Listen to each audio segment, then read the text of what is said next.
শাহিন খান, যাকে আমরা কলেজের টাপা শাহিন নামে সবাই চিনি, যারা প্রশ্নপত্র পাশের সাথে জড়িত ছিল এবং ছাত্র দলের পেট থেকে যাদেরকে বহিষ্কার করা হয়েছে, নির্বাচন উপলক্ষ করে মির্জা আব্বাস সাহেব এই শাহিন মল্লিকরা আবারও কলেজে ছাত্রত্ব ফিরিয়ে দিয়েছে, যদিও তার ছাত্রত্ব কলেজে নাই, তার কোনো পড়াশোনা নাই। নাসির ভাই, যখন আমরা নাসির ভাইকে ফুল দিয়ে যখন শুভেচ্ছা জানিয়ে আমাদের কলেজের যে ফিটা উৎসব পরিদর্শনে নাসির ভাইকে ইনভাইট করা হয়েছে, উনি আসছেন। উনি আসার গেটের যখন আমরা ওনাকে রিসিভ করছি, তারপর হচ্ছে আমাদের কলেজের ছাত্র দলের যে কমিটি এখন নাই, দীর্ঘ 3-4 বছর ধরে হাবিবুল্লাহ বাহারের কোনো কমিটি নাই, এদের কোনো ছাত্রত্ব এখন পর্যন্ত নাই।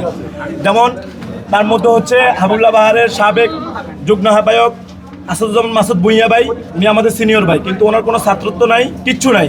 তারপরেও উনি আমাদের কলেজে ছাত্র রাজনীতি করতে চায় এই বুড়ো বয়সে। তারপর হচ্ছে রানিং ছাত্র নাম দিচ্ছে, কিন্তু তাদের কোনো ছাত্রত্ব নাই। শাহিন মল্লিক এবং হচ্ছে শরীফ হায়াত জিয়া।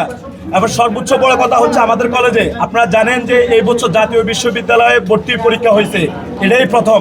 সেই ভর্তি পরীক্ষা হাবিবুল্লাহ বাহারের যে কেন্দ্র ছিল, কেন্দ্রের যারা পরীক্ষাপত্রের পাশের সাথে যারা জড়িত ছিল, তার মধ্যে ছাত্র দলের সাবেক যুগ্ম আহ্বায়ক শাহিন এবং শাহিন খান, যাকে আমরা কলেজের টাপা শাহিন নামে সবাই চিনি, যারা প্রশ্নপত্র পাশের সাথে জড়িত ছিল এবং ছাত্র দলের পেট থেকে যাদেরকে বহিষ্কার করা হয়েছে, নির্বাচন উপলক্ষ করে মির্জা আব্বাস সাহেব এই শাহিন মল্লিকরা আবারও কলেজে ছাত্রত্ব ফিরিয়ে দিয়েছে, যদিও তার ছাত্রত্ব কলেজে নাই, তার কোনো পড়াশোনা নাই।